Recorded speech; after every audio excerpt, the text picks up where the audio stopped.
I'm Bridget. I own the desert room currently with there. Apparently, okay. That sounds very Currently. Oh, currently. She's the manager. She's the one that made all the rooms. Like, Well, Bridget, you were at our last meeting. Huh? You were at our last meeting.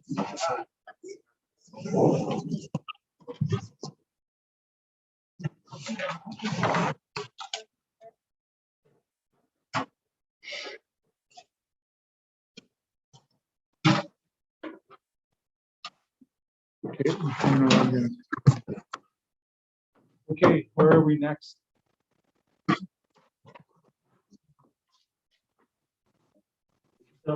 Yeah. Yeah. Oh. Well, good man.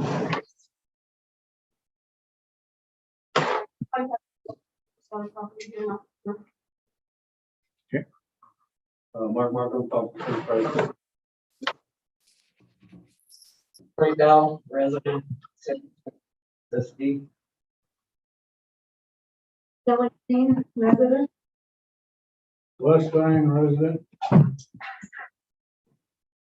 Hey, old Roy. How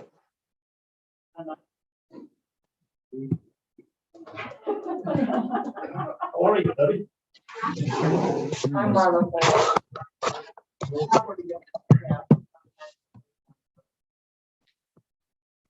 I'm Brenda Rogers, resident. I'm AJ Rogers, the surviving resident. Uh-oh. And David, another one. Yeah, right next to me. I was wondering.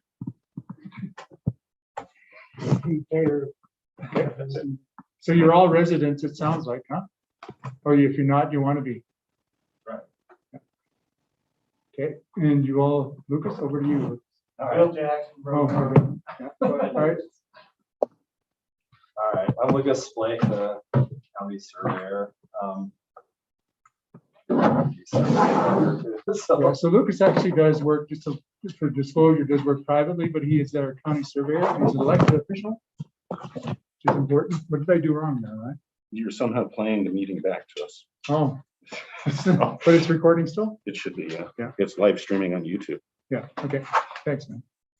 Okay, so we were hoping to meet with you a couple of times over the next couple of months, and we'll see how things go. We will be sending out official notice to all the landowners north of the tracks by mail sometime in January for a formal meeting around the platting process.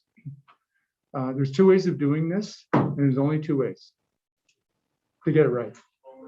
One way is complete consensus of all the property owners that are affected by the platting process. And the other one is to force the replat. The forced replat requires a public hearing and is a legal action by the elected officials. The reason we would likely do the second one is probably it's impossible to get consensus.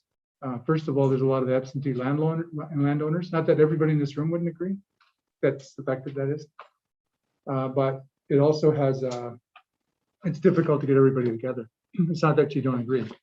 So that's the second part of the process is the forced replatting, and that would take our timetable for that would be March of next year, and that would settle the land property lines, which we'll talk about in a minute, and the locations of the right-of-ways and easements, and there will be some encroachments as well, which we'll need to settle. So the goal would be to actually have that whole platting process done and legalized by March of next year. There's a couple of advantages to that. One of them is it allows people that are affected to borrow money against their property. It gives you legal standing. You may think you have that now, but it's unlikely you do. And it lets your neighbor know kind of what you own and what you don't own, and the neighborhood as well, because you may be affecting it. And the other thing is it affects the right-of-way and what lanes are out there right now. We have property lanes or parcel lanes that are part of the county ownership. So our goal is to remove most of those, right? I think almost all of them. Lucas, the lanes, the alleys. The alleys. You guys call them lanes? Removing all the alleys and then, yeah, getting rid of a bunch of the county right away. Yeah. Okay, so that's kind of job one today is to look at this. We're not going to make a big decision. We're just going to go over it, and Lucas is going to present, and we'll be following up with this sometime in January. The other discussion we wanted John for with the water board is an update on where the water study is at and the moratorium, because I think we have 2 moratoriums now, don't we? Yeah. Okay. The other discussion is land use and zoning. The goal is to actually redo the land use for the area. Land use is long range planning. Land use is not zoning. Just talking about what does Thompson want to look like in 20 years? And we're going through that. Hey, Trish, come on in. Hi. You the front row. We're recording this too. Just to let you know, just let everybody know we're recording this because somebody wanted to record it. Do you want to introduce yourself? Two other people came in too, and I don't know if everybody knows everybody, but I'm the planning and zoning director. I'll just quickly do this again with Grand County, and Ryan's the health guy. Bill Jackson's the road guy, and Lucas is our surveyor. And then Mark is our firefighter, wherever he is. Where'd you go, Mark? Oh, there you are. You got a mask on. And then Tricia. My name is Trish. I'm the county commissioner for this district. Okay, so we just went through what we're doing with the planning process, what the plan is, and the goal, maybe I'll just repeat myself. The goal is that we would do a consensus to see if we can get consensus. Unlikely we can because we have a lot of absentee landlords and landowners, I should say. And then the second part of that is the forest replat. And the forest replat is a public hearing, a legislative action by the county commission. And the goal would be to have that done, both of those done, if one or the other by March of next year. So we'll be sending out formal notice to all the registered landowners in January. We haven't done that yet, but we'll be sending that out just to let everybody know. So that's coming still. Did you want to say anything else about that? No? Okay, and then the next topic we're going to move on to, Lucas is going to have the discussion about that, was the water board update. And then I was just talking about land use, the land use study. So we have a consultant working with us on that, and they'll be bringing some ideas forward in January too. There's going to be a full public meeting in February. The county commission doesn't know that yet. That's coming to the next county commission report. And that'll be taking a look at the long range land use questions. This is just when you're walking in, the 20-year plan. And then that can be translated down to zoning. So first you do the land use and then you do the zoning. And the zoning is a big deal, obviously, because that means we would potentially rezone all of Thompson at the same time. That's there again, that's a commission, a legislative action. So it's a public hearing, public notice, public comment. It's all open, nothing's hidden. Well, I have one question. Is industrial use going to be thrown in this? Well, plan? those kinds of questions will be brought up. Yeah, that's all part of the public dialogue. So it's both industrial, commercial, residential.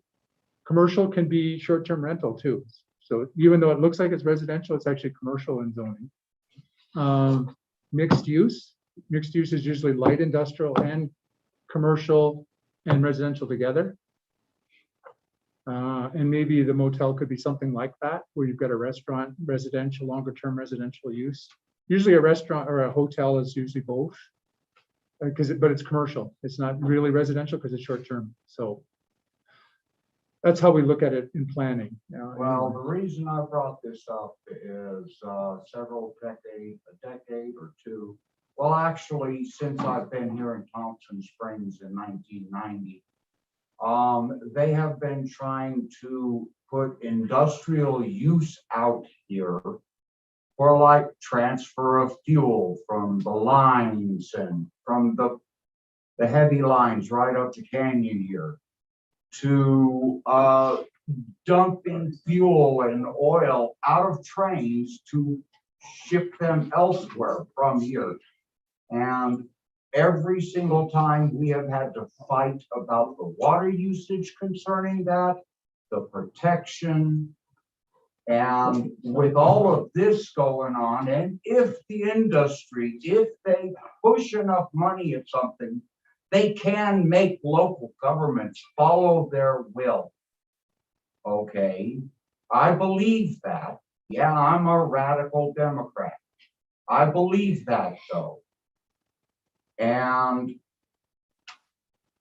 with the nature of politics in these past few years, I am worried about a large industry coming in and taking over Thompson Springs without our, with only our minimal input in here, because Moab is a completely different situation. They don't want it in their backyard, and our backyard is far enough away. So is there any protections where our 50 votes could be compensated versus the 10,000 votes of the industry? Okay, so let me respond if you don't mind. Yeah, okay, no, those are good comments. The zoning part of the land use part is the first part I said, and that's kind of what you want to see as a vision. And that applies to every single landowner that's here. Land planning is a land use contract. It's because you're dealing with private land in a democracy. It's up to the legislated officials, the county commission, and the appointed officials, planning commission, and the owners to make decisions around land use decisions. Those land use decisions are based upon a number of factors. One of them, safety, infrastructure, and incompatibility. You know, like a batch plant can't be located next to a residence. I mean, that's incompatibility. I mean, you got a train track through here already, which is somewhat incompatible, but that exists in Moab too. So those kinds of things are examined as part of a long-range land use strategy, and that's a public process. Okay, And I that involves can understand that. everyone, not just landowners. I can understand. Okay, let that, me but- finish though. Let me finish. And then Okay. so there's no dictating going on here. It's Okay. not a dictatorial or tyranny that goes on in planning. You may think it is, but it's not. So it involves politics because it's small p politics because it involves power, and power is involved in land. Now, if you And want, that's what I'm getting at. No, but let me- Politics involves power, and the power is the voting. you know, I've got to manage the meeting here, so you got to Yes. give me a chance here. You'll have I'm lots sorry. of opportunity to speak. You Yes, will. I apologize. Not just today, but in the future. The goal obviously is to listen to everyone that has concerns like you have. Okay. So But that's also not- you okay. should be aware of a couple of things in planning. Yes. There are substantive concerns and there are non-substantive concerns.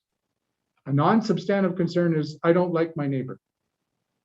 Right. Or I want to run my dogs on that parcel and I don't own it. I mean, it's nice that you want to run your dogs there, but if you don't own it and you want control, what's the answer? Got to leave it up to the government. You buy it. You buy it if you want control, you buy it. Yes.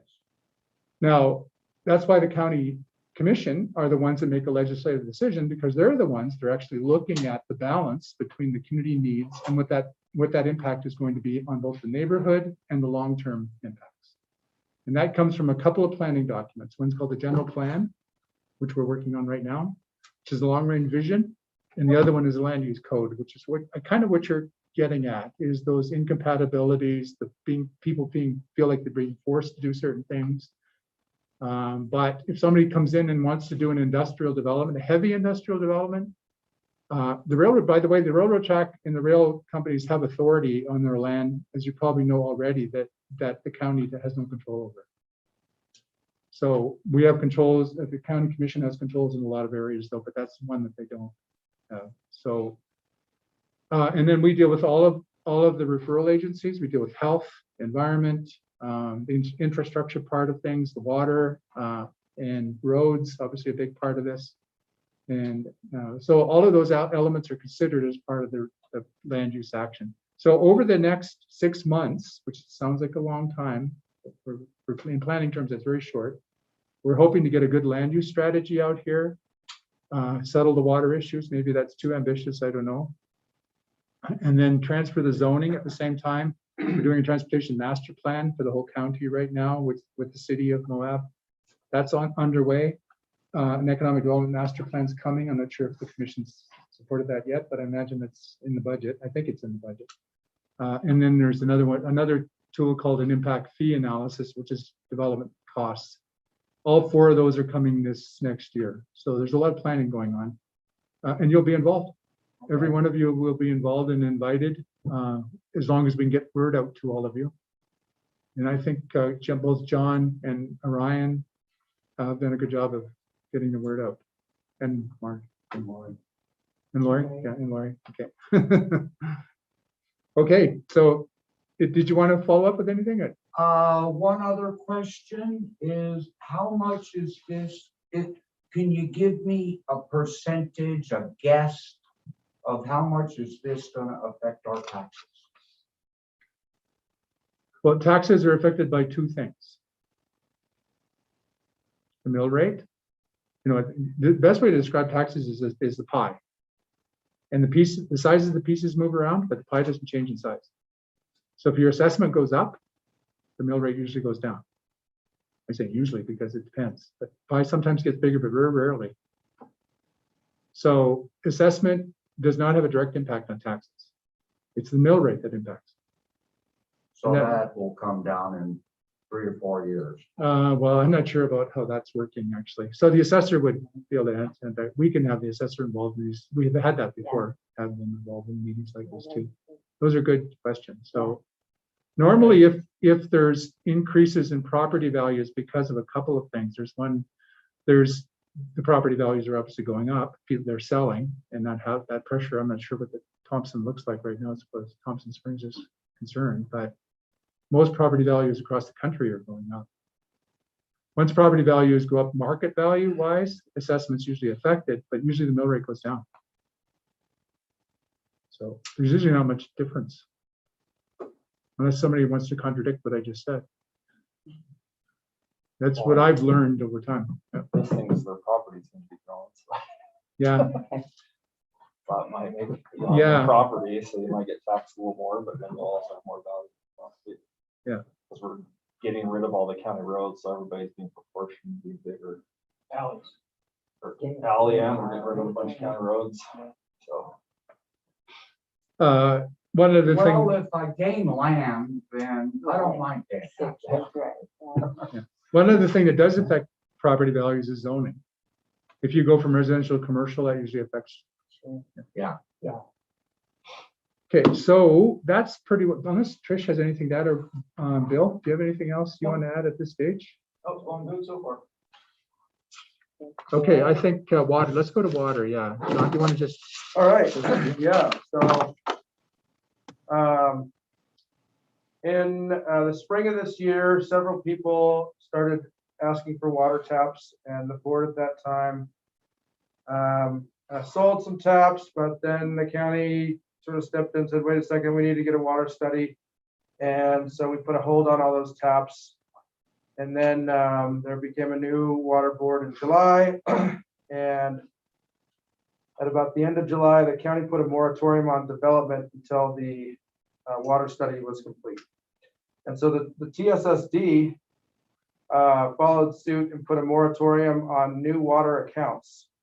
So if you don't have a water account right now, we're not starting any new water accounts. Doesn't matter if you have an old meter, doesn't matter if you, and 10 years ago, your property had an account on it. If you haven't had a water account within the last year, we put a moratorium on starting new water accounts.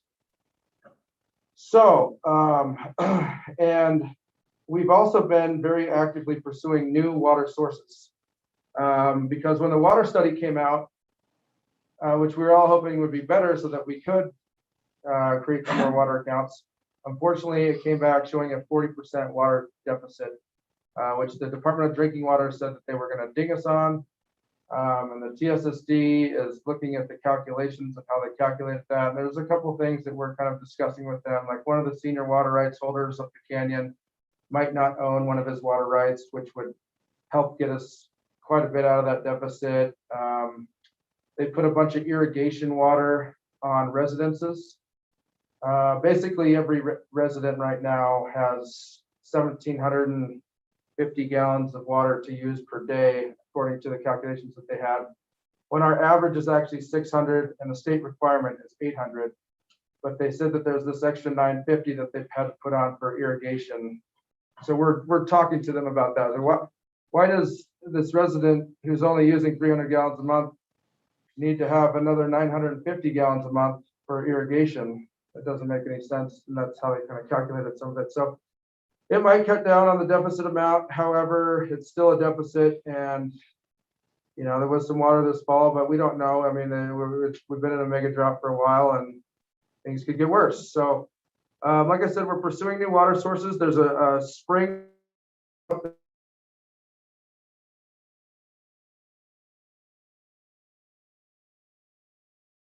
permit to the BLM. And we had to complete our water master plan. We had to do an environmental study, and those things have been completed, and we've turned that into the BLM now. I called them for an update today, but the lady wasn't in the office, but this happened a month ago. So we're hoping to have an answer on that BLM permit sometime this month. And then also This month, next month, this month. it's today. Sorry, December, just December, Okay. sometime in December.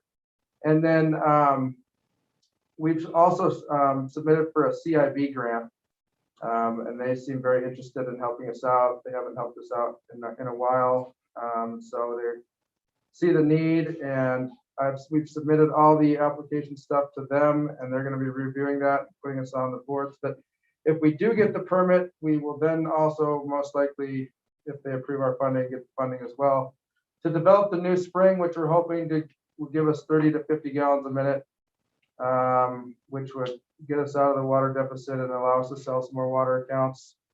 And hopefully we can do that within, the CIB funding would go through in February. So once that happens, then Sunrise Engineering needs to put together the plan to put in the box. And then we could hopefully have a new spring source by sometime in the summer. And so that's and we're going to have a public hearing about this on our next TSSD meeting next Wednesday. And we invite everybody to come and talk about it. If you have any objections to it, you can be there.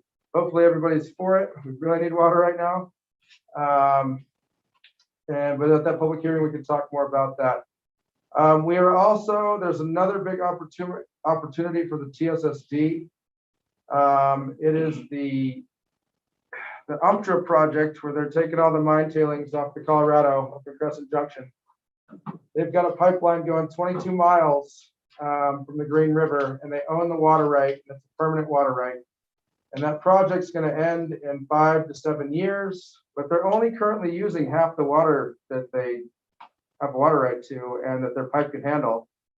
So it is a likelihood, a possibility. We've been talking to them about extending that pipeline 6 more miles to Thompson Springs. We'd have to put in a surface water treatment plant. We'd have to put in another big water pump, and we'd probably have to upgrade some of the water pumps that they have already. But that would quadruple the water that we currently have in the long run. In the short run, it'd double it.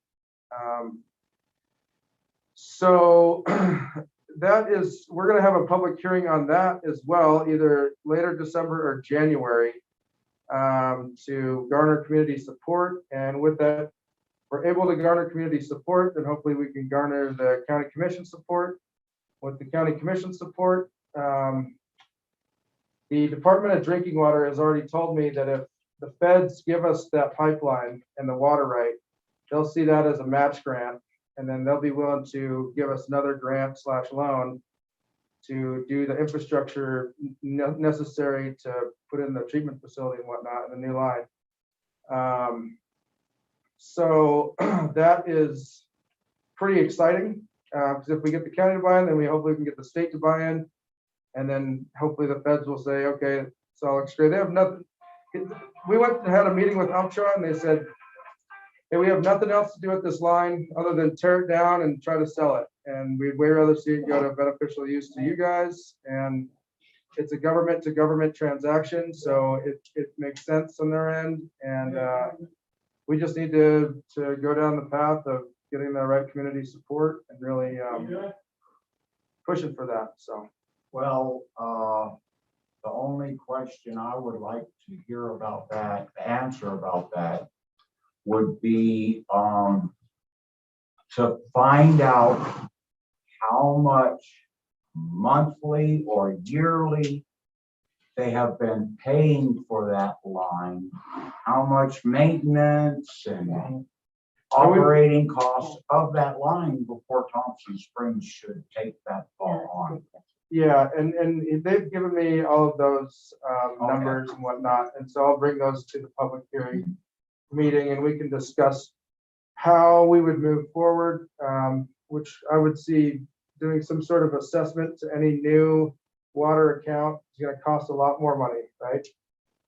We already have a water system here. I don't want to affect the people that are already in town, but anybody that wants to come in and buy a piece of property and put in a new water account that's gonna be coming from this line will have to be assessed probably a high dollar amount, and they'll probably have, you know, a higher monthly bill or something like that. So, Okay, what about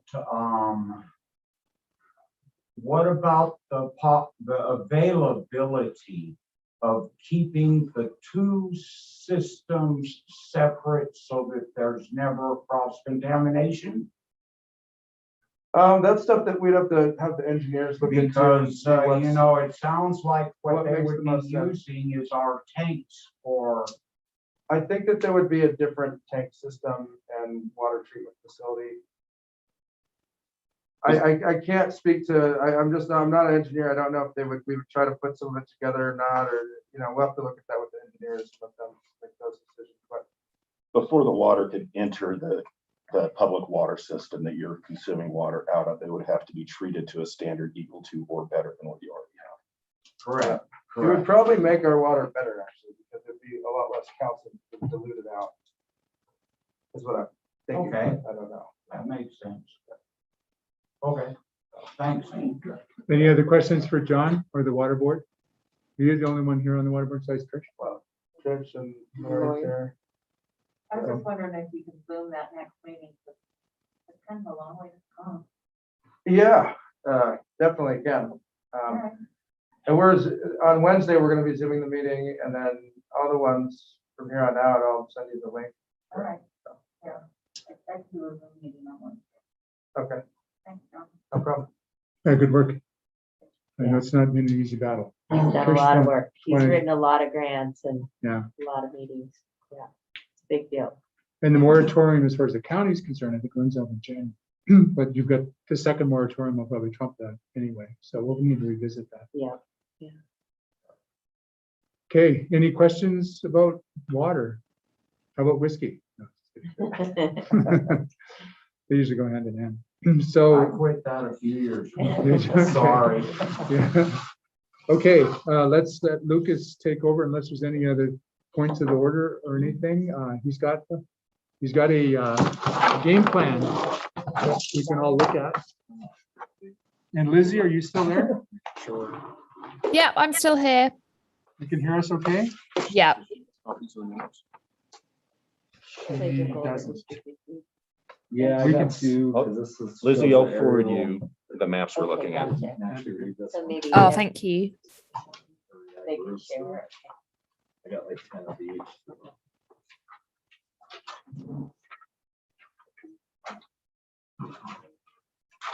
You got 10 of each. What a guy.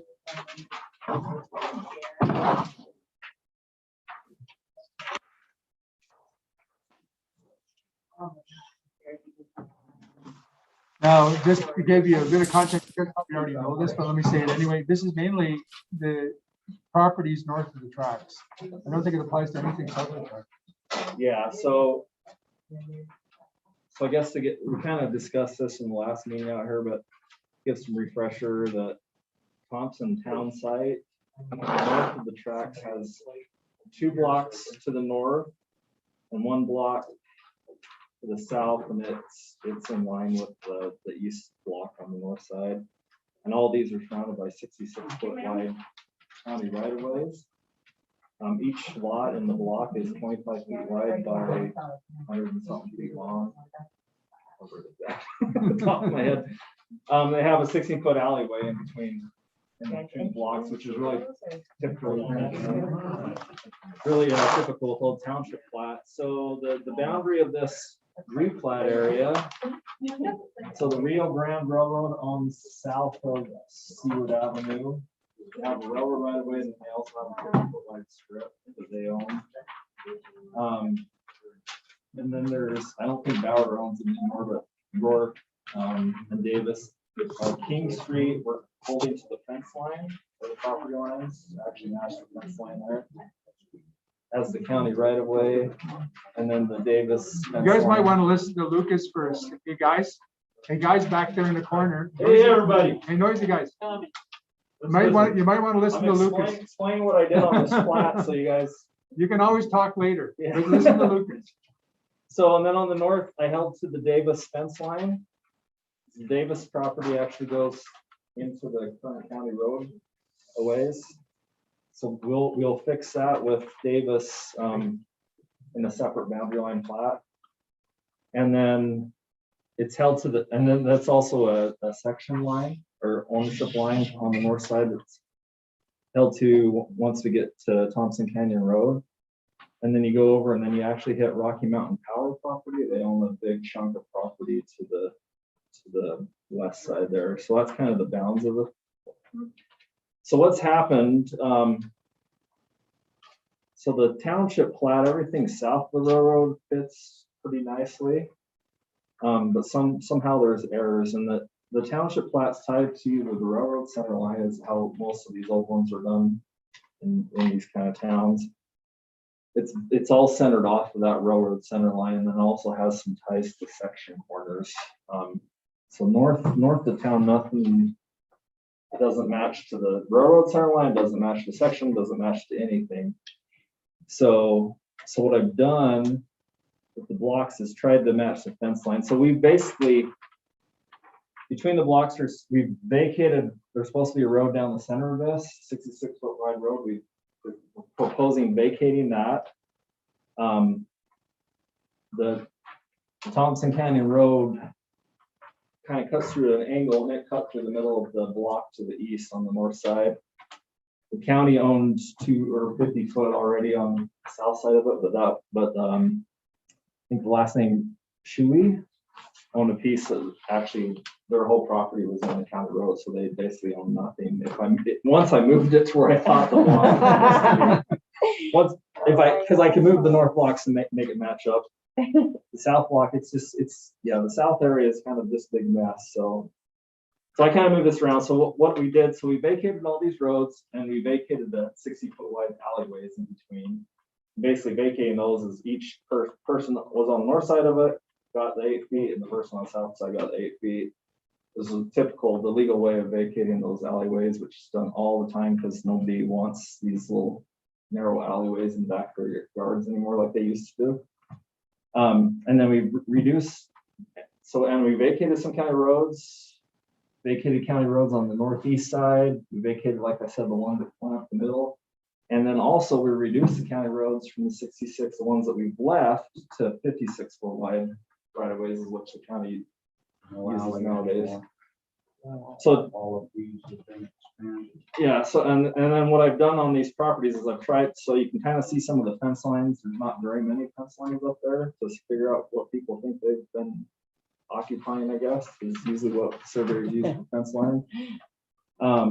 So I've got those on there. So some places I've held the fence lines because that's what people have been using forever. And then I've done a work, it's proportioning. So proportioning is a big term in surveying. And Well, I see that exactly where the Kratz got extra property, and I agree with that. yeah, so I proportion. agree with that proportionment there. Give them the whole alley. Yeah. So proportioning too, well, the alleyway was shared halfway in between, but Yes. proportioning, what I'm talking about is it's going this way. So Yeah. in surveying a portion, either if the acreage is less than what they said they own, you reduce it, but you're trying to reduce that equally between all the property owners. So if they all own 20 acres and it's less than that, you proportion that. But these all actually got bigger. Well, And some stuff I personally, moved with the, around. personally, with the Hecton and the Kratz property, I agree with that 100%. Yeah, and so there is And I'm the Hecton. are you? Okay. Those, that's where that county road went, but that's not there. So that's, Right. So they got quite a bit of land there. And then all these have been stretched. So that's what's happened. So I believe everybody in this has more land than what their original deed said. Everybody has, What's that? everybody has one? Well, the Old Roy Trust is like leftover land. Most of it was in the right of way, so. No, but Hey, it was used. Yeah, lost quite a bit on. that's that one right there, yeah. Which one? This North Old Roy Trust. Oh, yeah. So the reason, so Shuey is the one that didn't lost all their land to the county, so that they'd actually still have land for that. I moved it there. And then the Williams fence line, I could have had the Old Roy Trust wrap around there, but that's basically just waste land after the old, I don't know, you can see the fence lines are the lines with that are wider with the little hatches on them. Cause that, yeah, technically that Shuey end should be the Old Roy Trust, but yeah, we're trying to make it kind of fair to everybody. And then the Old Roy Trust down by Old Roy Trust is supposed to own the front or between Seaward and all the properties, but they can't landlock all those properties. Right. And actually it shows it on the plat that the Old Roy Trust down that Seaward Avenue owns land that's actually was in that 66-foot right of way. When I moved stuff, I don't know. It's just really messed up because the Old Roy Trust actually owned where the prescriptive right of way is, where the actual road is right now. Right. And then to the north, there was like a big land of no man's land that's supposed to be where the county road was. So I moved those properties down to the county road and then moved that Old Roy strip up, the trust strip up there behind all the stuff. So that one kind of got moved. So I've moved, yeah, most of the stuff is just proportioning with the blocks where I think they should have been, but a lot of stuff's been just totally moved around to try to make it fair for everybody. So we're not going to go through every single lot tonight. We want you to look at each one of those to see what you think. Because you've got both the aerial too, where the buildings are. And you know what you own. You know what you think you own, I should say. And what we're trying to come to terms with something that's fair for everyone. And so there's going to have to be some agreement between us on how that proceeds. There are a couple of technical issues, which, Lucas touched on the surveying one, and the right of way and the lanes. All of those need to be closed. Alleys, you guys call them alleys. They need to be closed, stopped up and closed. That's a legal process. Also, Orion will have issues where septic fields are and where you think they are or where they are. And there are a couple that are off site. We need to deal with those. Yeah, that's why I don't know where septic fields are because they're underground. So the more information we get back from you is helpful, or from Orion. The other one is in planning terms, you have to have access. Each parcel has to have access to a registered right of way. That's why you've got some panhandle lines here, which are a funky way of doing lots, but they're still legal. And so they have to have frontage and they have to have access. And I think the way Lucas has done this, every one of them does. The third thing is the building code. And the building code says that any building usually within 5 feet of a property line, within that 5 feet distance, if it's closer, has to have a fire rating on it.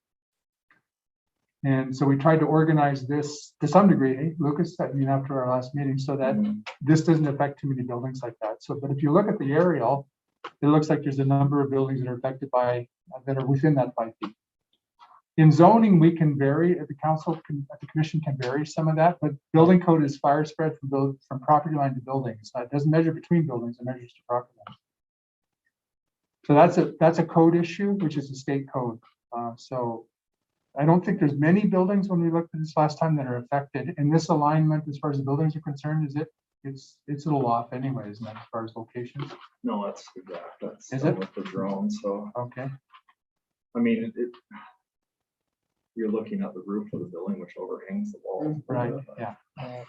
I think we had a couple. And it's hard to tell what's actually a building and what's being used and what's not, and what's Yeah. lived in, 'cause- so that's the other issue. So what we'd like to do is we'll be flagging some of the lots that may have building code issues. According to the last meeting we had, and Bill said this morning, he didn't think there was any more than one parcel that was affected, and I thought it was this one up. This one, That one the might have Snyder been, one? but it might have been that one too. And now- yeah, I Not thought the it was Pratt's two. property there. Yes, the Pratt's property. His is, this house is right at the property line. Yeah, see, We've that's- known that forever. Yeah, the Snyder and Pratt's one, that line between the two lots, I did hold the defense line there, so.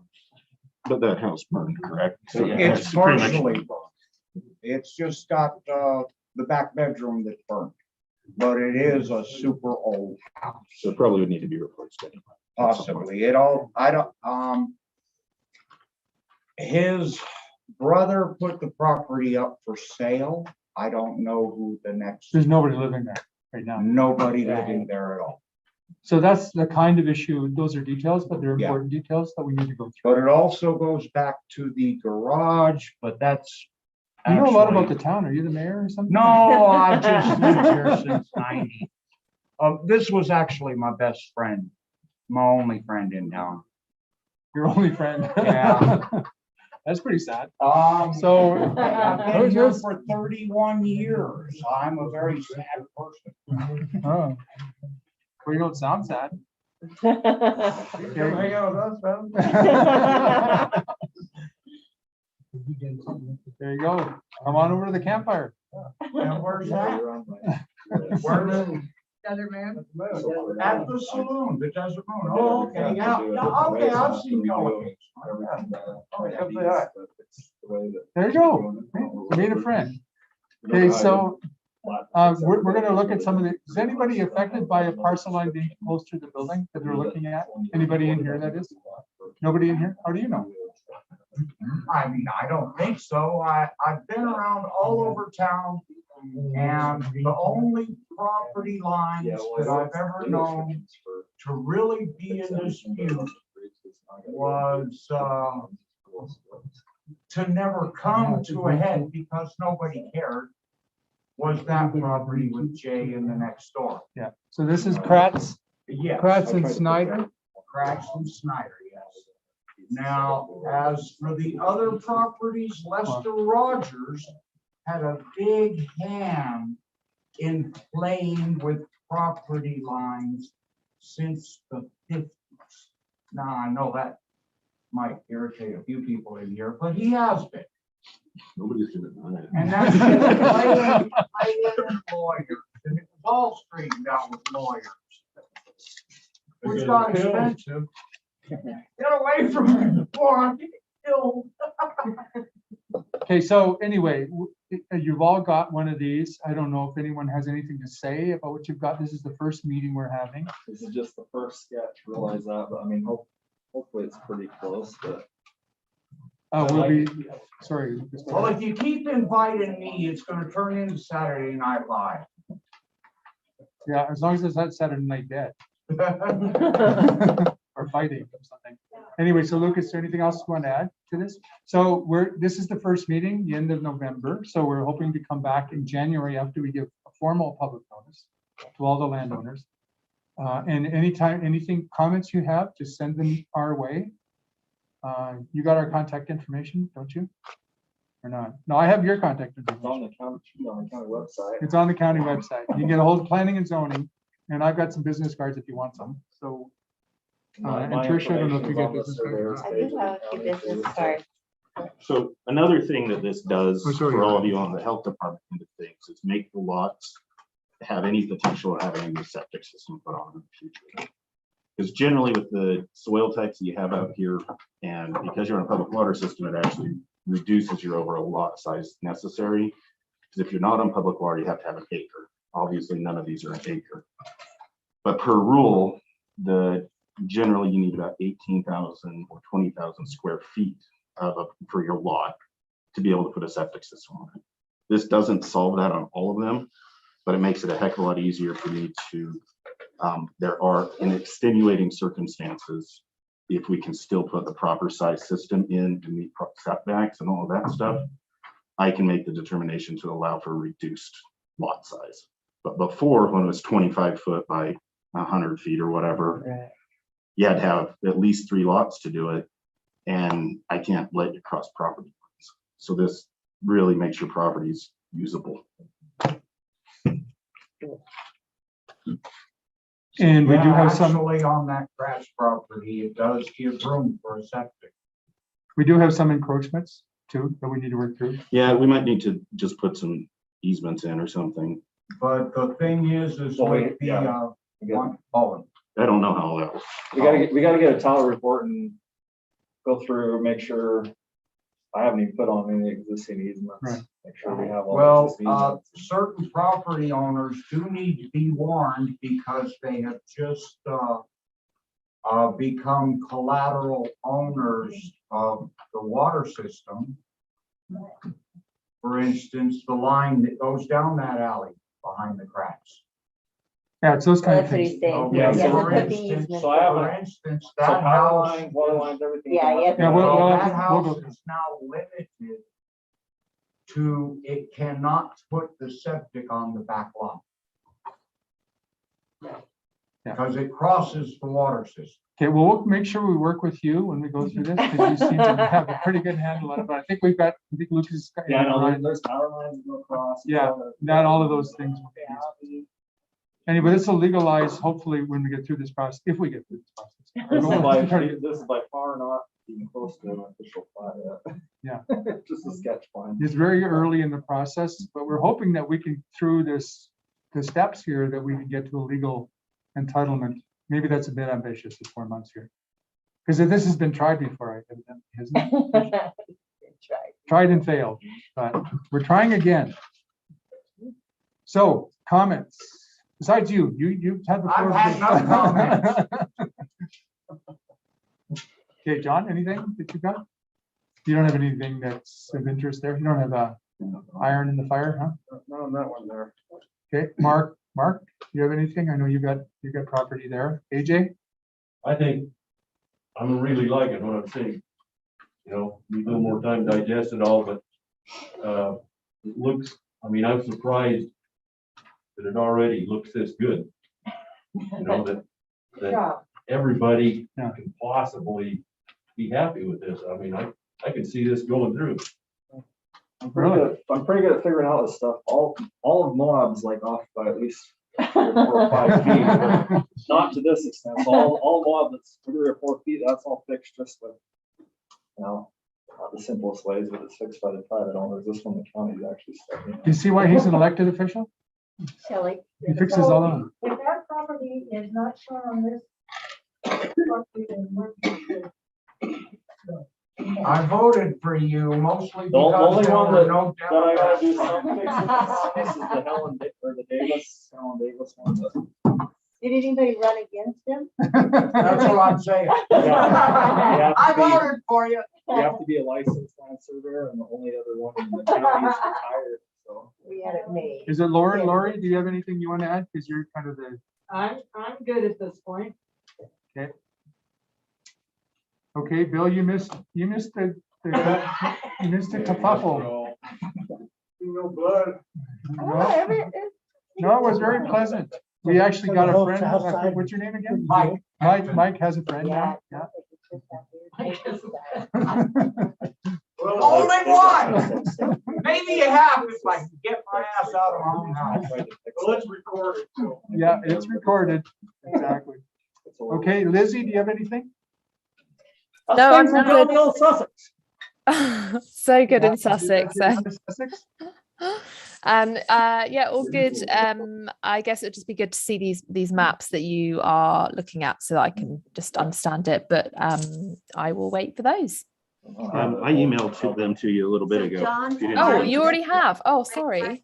If you guys wanna take that, you wanna get. Okay, so Lizzie, you can get back in touch with us. You know how to get a hold of me and Orion. Yeah, I'm just looking at the maps now. Thank you. Your neighbors with my dad now. So when the railroad. I'm neighbours with who? AJ, Oh, are we? share a property line. Oh, brilliant. Couldn't ask for a better neighbour. Okay, we're good. Okay, we're gonna close off here, Lizzie, Okay. and hopefully you got some of that. Yeah. Yeah, I did. Okay, we'll be in Cool. touch. Okay, great. Thank you so much for connecting me today.